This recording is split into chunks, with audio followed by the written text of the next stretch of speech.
Have you ever tried to catch yourself falling asleep? Like, really tried? You lie there watching the ceiling telling yourself, this time I'll notice the exact moment it happens. And then, nothing. You blink and suddenly it's morning. No transition, no fade to black. Just a hole in your memory where an entire event should be. It's one of the strangest things about being human. We experience this transition every single night of our lives, thousands of times over a lifetime, and yet none of us can actually recall it happening. So what's going on? Are our brains hiding something from us? Let's find out. Physiologists call this transition the sleep spindle. But for hundreds of perfectly healthy young men in the 1980s, this imperceptible moment became a one-way ticket. They would simply drift off, their brains wiping the memory of their last conscious seconds, only to never wake up again, dying of sheer terror in their sleep.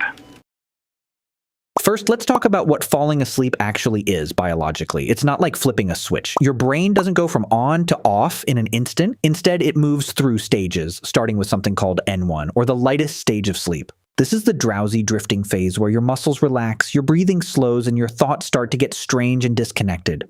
This stage can last anywhere from a few seconds to several minutes. Then you slide into N2, a slightly deeper stage, and eventually into deep sleep. The whole process is gradual, not sudden. So here's the first clue about why we don't remember it. There isn't really one specific moment to remember. It's a slow fade, not a hard cut. Trying to catch the exact instant is a bit like trying to catch the exact moment daylight becomes darkness at sunset. There's no single frame you can point to. But that's only part of the answer. The bigger reason has to do with memory itself, and specifically with a brain structure called the hippocampus. The hippocampus is essentially your brain's memory recording device. It's responsible for taking your experiences and converting them into memories you can access later. And here's the key thing. For the hippocampus to do its job, your brain needs to be in a certain state of alertness and neural activity. As you drift into sleep, particularly during that N1 stage, activity in the areas responsible for encoding new memories starts to shut down. In other words, your brain isn't erasing the memory of falling asleep after the fact. It never actually recorded it in the first place. There's a difference between forgetting something and never encoding it to begin with. When you forget where you left your keys, your brain did record that moment, you just can't retrieve it later. But falling asleep is different. The recording function itself is being switched off precisely during the event you're trying to remember. This is actually similar to what happens under general anesthesia, or even with certain sedative drugs. People often say they don't remember the anesthesia kicking in. That's not because the memory got wiped afterward. It's because the drugs suppress hippocampal activity so effectively that no memory is ever formed for that window of time. Now here's something fascinating. Researchers have used EEG, which measures electrical activity in the brain, to study exactly what happens as people fall asleep. What they've found is that different regions of the brain don't all fall asleep at the same time. Some areas quiet down before others. It's not a single unified event, it's more like the brain is a big office building, and the lights are turning off room by room, not all at once. That patchy staggered shutdown makes it even harder for any single "this is the moment" experience to exist.